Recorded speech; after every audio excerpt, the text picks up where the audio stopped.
Hello everybody and welcome back to my channel. I'm Caden. I'll be your host today.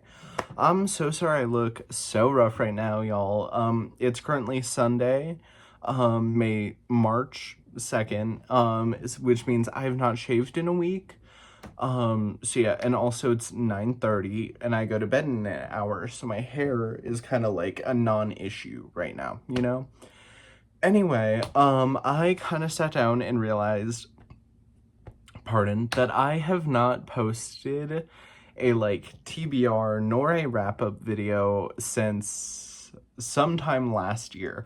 I'm really bad about doing those and I'm trying to get better. I did already film and post my TBR for this month if you want to go check that out.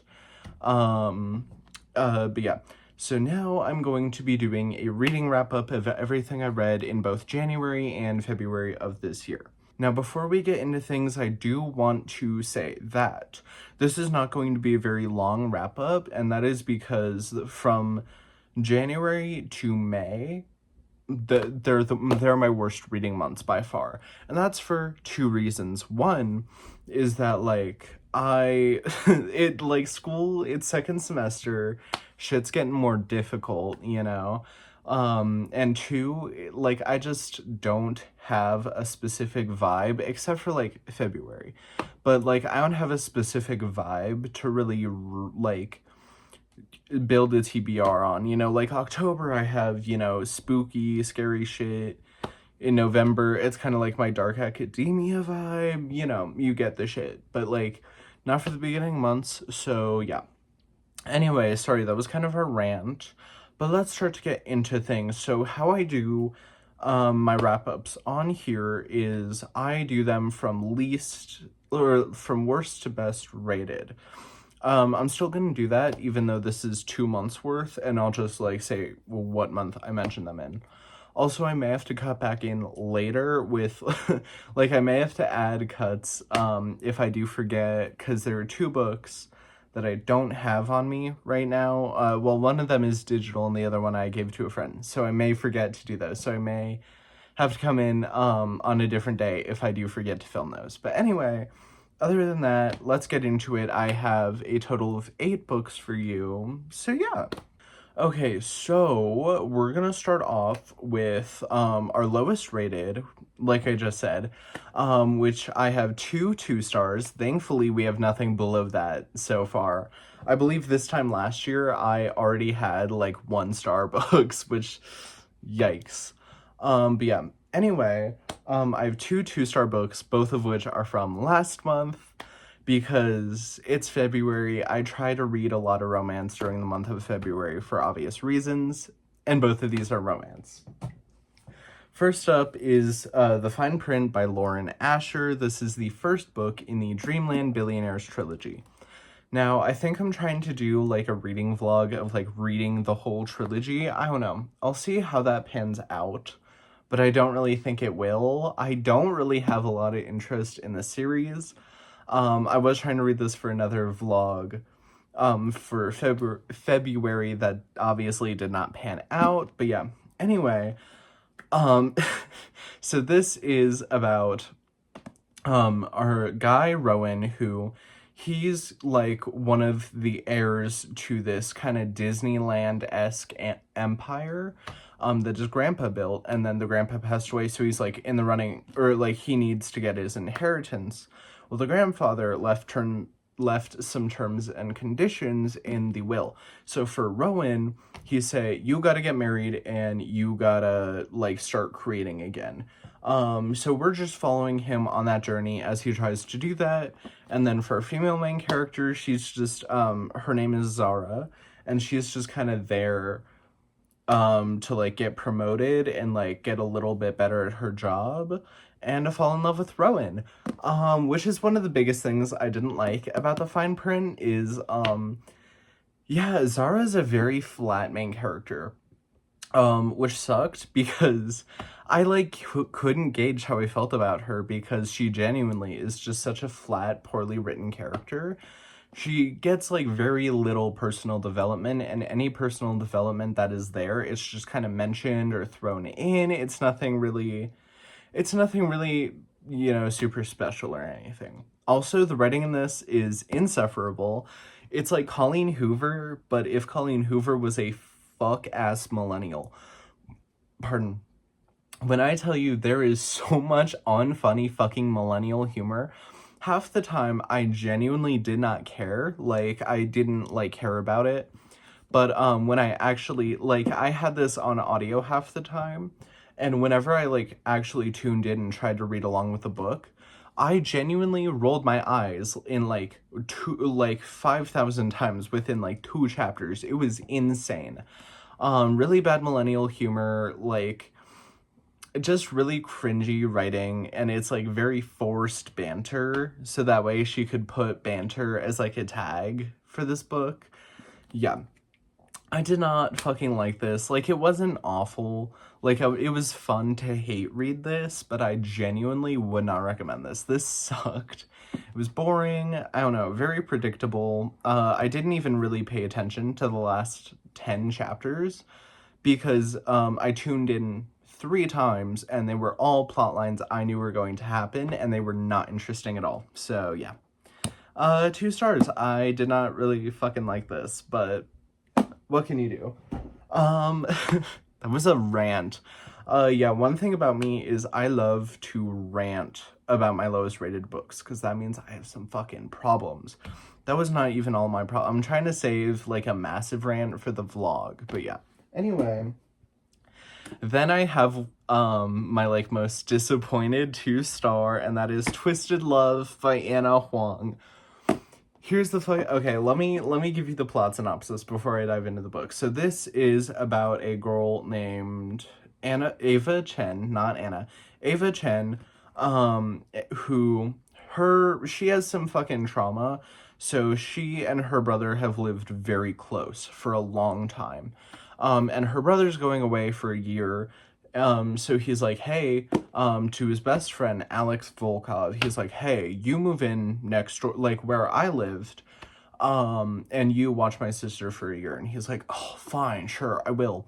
So he does, and that's kind of the plot of the book. They spark a romance from there, and yeah, we'll actually get into this a little bit, because this, I'm so disappointed in. Okay, we did start really rocky. I did not like Alex. He was very paternalistic, very controlling at first, and I fucking hated that. And then in the middle, I listened to this in the middle of Spanish class. Don't fucking do that, by the way. Never listen to some romance shit in public, because I was sitting there in class, turning down my volume every like 15 minutes, because I was in the middle of this book and there's some smuttiness going on, and I was like, oh shit. But like, there was genuinely some crazy, really good plot lines that I fucking loved throughout this. It's a crazy romance book, and I fucked with it heavy. And like, this feels almost dark romance, not like in the gross, icky way, by the way, before that turns you off. Like, this is not in the gross, like, haunting Adeline way. Like, this is some, like, damn, we're kind of getting really kind of fucked up with our plot lines. Like, this is kind of sad. And I loved that. I loved that we kind of added some, like, almost thriller type plot lines into this. It was very entertaining. However, the end really fucked this up for me. Okay, the end really fucked this up for me, because basically Alex turns into the most controlling, like, annoying piece of shit ever. I'm not going to specifically spoil what he does, but he's just super fucking annoying, and he does things that I just hate to see male, like, romance protagonists do. I can't, he's just so controlling and so fucking annoying, and I hate it. And then also, like, their, reunion scene after the 3rd act breakup that happens in every romance book, is a smut scene, which just annoyed me even more, because I was like, damn, we can't have real emotions for 5 minutes. God damn it, that pissed me off so much, and I was really, really loving this. I even got the next in the series, and I think I'm gonna do a reading vlog to the rest of the series. But this shit pissed me off, oh my god. Which is why it's a 2-star. Like, this was so good, and I would, like, highly recommend it, but, like, just be aware that Alex is really fucking annoying at the end of this. So yeah, 2 stars. God damn, I'm sorry, I'm, like, yammering on. But anyway, then I had one 3-star book, and that was Mr. Cables by Ronald Malfi. Now, I read this. This is an hour and a half, 2 hour long audiobook that I got on Libby, and I listened to it in probably like 45 minutes to an hour on a car ride to a competition for my sister's cheer. And I was just chilling listening to it. It's basically about this man who he's an author, a horror author, and at one of his book signings, this woman is like, "Here, sign this book. It's my favorite. I couldn't even finish it because it was terrifying."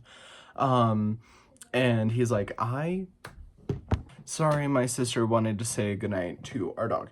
Anyway, he's like, I didn't write this," and the woman's like, "No, you literally did." And it looks like he did. And he's like, "Okay, what the fuck? Like, I need to investigate." So he has like multiple people read it as well whilst he's investigating where this book came from. Um, and they're like saying it's the scariest thing they've ever read, and he's not getting that. So he's trying to figure out two things. One, where the fuck did this book come from? And two, why is everybody else like actually so scared of this? I don't get it, you know? So yeah, I rated this 3 stars because I think it was just okay. The concept was really interesting. However, the writing kind of felt like a Reddit no sleep story for most of the duration. And that kind of really put me off. Like, I almost rated this 2.5 stars. Pardon. Oh my god. Anyway, I almost rated this like 2.5 stars because it was like, it's alright. Like, the writing really put me off that much. But at the end, we did do something that I really liked with the story, and it made it better. But still, like, a 3 star. It's not amazing, and I think you could probably skip over it unless you're, like, really interested in the concept or you just need something quick and easy to read. But yeah, I don't know. Not much to say about this. Yeah. I don't know. I'm sorry. I wish I had more to say about this, and I think I did. It's late. But anyway, now it's time to get into our 3.5 star books, which I have 2 of. So the first one is from last month, and it is another romance book. It is How to End a Love Story by Yulin Kwong. Now, this was written by the woman who I believe is writing the screenplay for People We Meet on Vacation by Emily Henry, which is why I picked this up, because I fucking love Emily Henry so much. So I was picking this up expecting a very similar vibe, and it kind of is. So this is about a woman named Helen Zhang, who is like a YA author who's really popular, and she just got a TV deal. And this guy named Grant Shepard, I just remembered without even having to read the name, with this guy named Grant Shepard, who is like a TV writer, and they actually had a little coming together-ish thing in high school because Grant technically vehicularly manslaughtered Helen's sister in high school. So yeah, it was ruled that like Helen's sister did, like she ran in front of his car on purpose. But yeah. So there's some rocky relationship between the two, which I think was a really interesting premise for a romance book. And they come together in the writer's room for the TV adaptation of Helen's books. But yeah. Anyway, I don't know. I rated this 3.5 stars because I think I'll love this a lot more in the future and appreciate this a lot more in the future. This is definitely written for like people who are more emotionally mature than a 17-year-old, But yeah. Anyway, I really liked Helen and Grant's relationship as like it went on, but at first I was just like, ugh, I was kind of icked out by him, because he wasn't really the best at boundaries in the beginning. I get this is romance, but still, ugh. Yeah, that, and also the voice actor for the audiobook, because I immersive read this, so I was like half listening to the audiobook, and the audiobook narrator is the same guy. I don't remember his name, but he does the guy in Lights Out. And this guy is just kind of like an office dude. Like the voice did not match the character. So this guy sounded like he was some fucking mafia guy when this guy is just like Jim from HR, you know? Like he's not that special.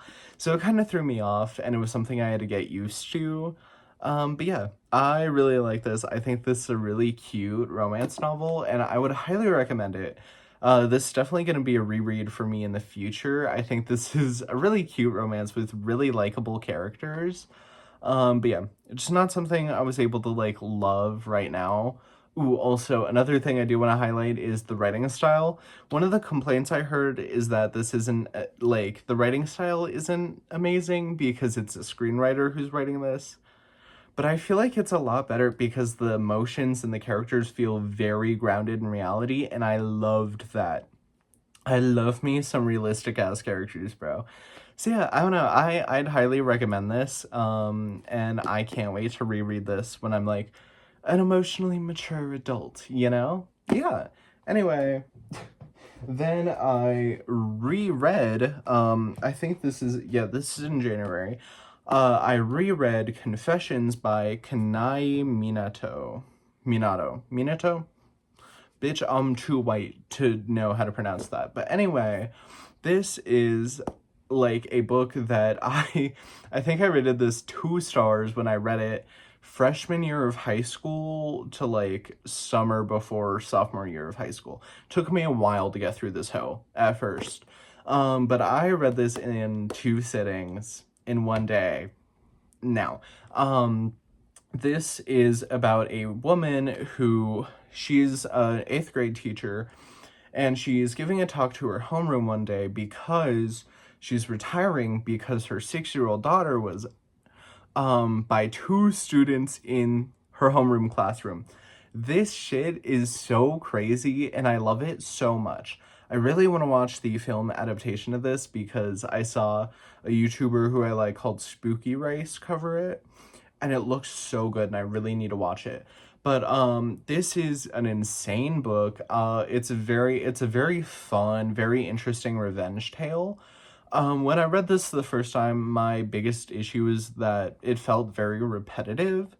And on a reread, I do kind of still agree with that sentiment. However, I still really enjoyed it. I still really enjoyed it. There are plot twists, especially in chapter 1, there are plot twists like every other fucking paragraph. And like the book even ends on a massive plot twist that you may see coming, may not, I don't know. But like it's fucking crazy and I loved this so much. Still like just not something I'm going to carry with me day to day. I didn't like love it. I wasn't over the moon. But I still really like the story. I think it was a really good for what it was, and I definitely want to pick up more of this author's books because she has one other that I'm really interested in. That's another kind of revenge story. So I'm really interested. But yeah, I would highly recommend this if you want just kind of like a really crazy, like the short read, you know? I don't know. I'm sorry. I'm really bad at like expressing my thoughts right now. I'm so tired. But anyway, then we move on to our 2 4-star books for this year. So the first one, both of these I read in January. By the way, the next 3 books, I read in January. But anyway, the first one was The Lovely Bones by Alice Sebold. Now, my friend gave me this as a gift freshman year of high school. Or maybe no, it was freshman year. And I don't know, I was like, I hadn't really wanted to pick it up, and then I picked it up in December, and motherfucker, I sat down, and we'll get into it, but basically, this is about a 14-year-old girl named Susie Salmon, who is murdered. She's 14 years old, like, she's a child, but she gets murdered by this guy, and it's basically her watching from heaven as her family tries to figure out how she was murdered. Now, this does sound like a thriller plot, though I do not think this is like really a thriller nor a mystery book. Sorry. While at times there are elements of like thriller or like mystery, this is not really about that. This is more of like an exploration of like how families handle intense trauma like this and like grief, and it's really fucking sad, okay? The first 4 chapters of this book specifically, gut-wrenching. It's some of the most fucked up shit I've ever read, because you do read this 14-year-old girl being essayed and offed, like, and it's really fucked up. It's really fucked up, and then, like, we just get really, really, really sad for the first 4 chapters, and then everything starts to kind of lull out as you just kind of watch a lot of, like, a cast of characters try and figure out what the fuck to do with their lives, and, like, what to do now that this really sad thing has happened. Yeah. I loved this so much. It was a little, like, slow for my liking. It was very, like, I don't know, it just, there were a lot of lulls. However, that is because I was expecting this to be a thriller mystery book, and it is not. That's why, I told you what to expect. But, like, I think, again, on reread, as a more emotionally mature person, I'm going to love this so much more. This is such a, like, sad, amazing book, and I truly think that the author is fantastic. There were some parts I didn't like we did leave on a very bittersweet ending, and I didn't fuck with that. I didn't fuck with that, and there's one thing specifically that I really don't fuck with. Like, really, we couldn't have ended on that note, but we had to. Of course we did. And I get why we ended this the way we had to, but I'm still upset about it. But yeah.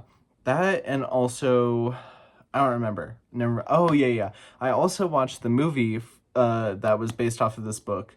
Don't do that. That movie sucks ass. It's a low budget movie, which is, like, fine. I don't hate it because it's low budget, but, like, it's very strangely edited and just does not communicate the story as well as this book. Like, it tries to make it into a, like, thriller mystery, when, again, this is not a thriller mystery. This is, like, an exploration of grief and trauma. So yeah. Don't watch the movie. I give it, like, 3.5 stars. Don't. Just read the book, and then if you really, really love the book, then watch the movie. Anyway, yeah. So that's The Lovely Bones.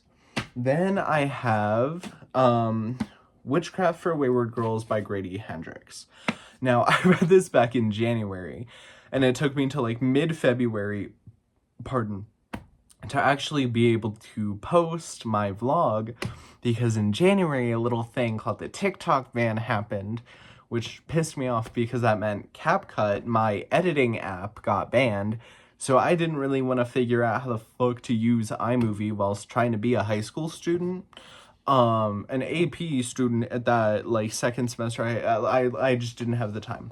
But I got CapCut back, and I edited and posted that bitch. But anyway, so yeah, I did a whole reading vlog on this, so go watch that if you're interested. But yeah, I love this. This is basically a book about oh my gosh, I'm gonna have to, like, reference this, about our main character named Fern, who she is freshly 15, I think, and we start off going to a home for pregnant teenage girls, because Fern is 15 and she is pregnant, and her father's, like, this is Nixon era, so teen pregnancy was really, like, was really fucking looked down upon.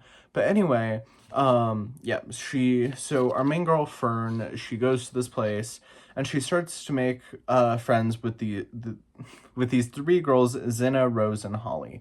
And the atmosphere of this home is very oppressive, and, like, they're not really very well taken care of, and, like, everybody around them is a little bit off. Like, something feels wrong about this. Until one day, a librarian gives Fern a book on witchcraft, and she's like, I think you know what to do with this, and Fern is like, do I though?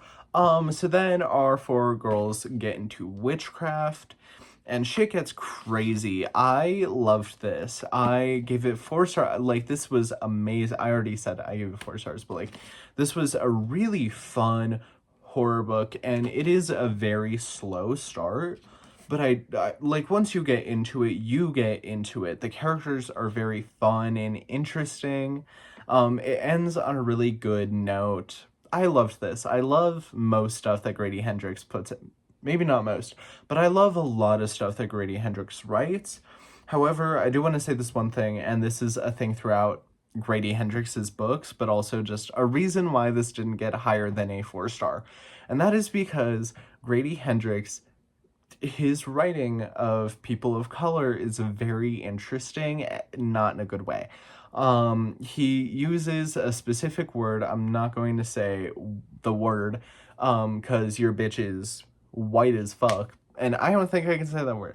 But he uses a certain word several times that, while it makes sense for like Nixon era language, it's still, I don't know. I'd recommend looking at people of color talk about this book instead of, some fucking white kid from the suburbs. But like, look at people of color talk about this book and just like take what they say, and yeah, take what I say with a grain of salt, and actually listen to people of color talk about this book. That's what I'm trying to say. But yeah, it stopped me from rating this any higher than a 4, because while I very much so enjoyed this, and this is an amazing horror book, it threw me off, man. I don't know how to feel about it. Yeah. So anyway, oh wait, never mind. I do have one more book, and that is the one I already gave to my friend. In January, the 5-star book I read is Fahrenheit 451 by Ray Bradbury. Now, I read this because I am on a banned books kick right now. I say that like I had so many in this wrap up, but I'm buying them, and I'm planning on reading a lot this year. And I started with Fahrenheit 451, which, if you don't know, takes place in this dystopian world. It is like a sci-fi dystopia where, I'm trying to remember the term. It's a bubblegum dystopia. So people are just kind of distracted away from the real problems with this world. But basically books and reading are illegal. They're illegal. You cannot own books. You cannot, yeah. And our main character, Guy Montag, is a firefighter, so that means he burns books. He's like the book police, basically, where him and his teammates, coworkers get a call. They're like, somebody has books, and they go and burn the fucking books, and sometimes the people who own them. But anyway, and then Guy Montag meets this girl, who is 17, and this man is a grown adult, which I found weird because they have a little bit of a romance. I'm not gonna get into that right now, just interesting. But anyway, she starts to open his eyes, and he starts to realize, holy shit, maybe I'm the bad guy. Maybe in this universe I'm the bad guy. And he kind of is. So yeah, he starts to steal books and stuff, and starts to try and read and all that. And I fucking love this. This is such an interesting, it's a very realistic dystopia, which I don't want to sound like some fucking asshole who's like, this is actually, but this is a very realistic book, because there's a lot of demonization of intelligence, of hey, you're not allowed to say that you're smarter than this other person, because that's going to make them feel bad, and we're not allowed to read because people use words to hurt each other, and all this, and there are 3 4D TVs, and it's a very interesting world, and I love it so much. It was such an interesting world to read, and it felt very realistic, and Guy Montag himself felt very realistic. I don't know. I love this book, and I think it's something I'm going to carry with me for the rest of my life. This is such an important book, and I would highly recommend reading it. I will say there was one issue, aside from homegirl being 17 and there being some kind of romantic tension between our 2 characters. But anyway, is that also Guy Montag's eyes get opened real fucking quick. It takes us 30 pages max for him to be wow, maybe I'm the bad guy. Maybe we should stop burning books, guys. And like, while I get that that's a very nitpicky thing to say, I don't know. I would have liked it if it was a bit more of a realistic, like, oh, oh shit, I'm the bad guy. Oh, realizing all these little things, and yeah. But anyway, that, I don't know. Though it was a small thing, but I would highly recommend Fahrenheit 451. That was so good. I fucking love that book. Oh, 20% warning. Anyway, oh, and also while I was reading it, I brought it to school and brought it out in AP Lang, and my teacher, twice or like three times had to talk to me about it. He was like, "Oh shit, you're reading that," and like, "Oh, how far are you in? What do you think about this?" And like, it was so much fun. I love that guy. He is an amazing guy. But anyway, yeah, that was just like super fun to be able to talk to a teacher about it and not for like school reasons. That was, God, I love that book. I love that book so much. It's so good. I know I said that 3 times now. But anyway, yeah. So with that, that is the 8 books that I've read so far, or that's the 8 books that I read in January and February. I have already read some stuff in March, even though it is 2 days in. I've already read 2 books, almost 3 now, and that's just because like I was on my shit. And now I've almost read as much as I've read in the total month of February. So yeah. Anyway, with that, I'm going to go to bed. Thank you all so much for watching, and have a good night. Peace and love.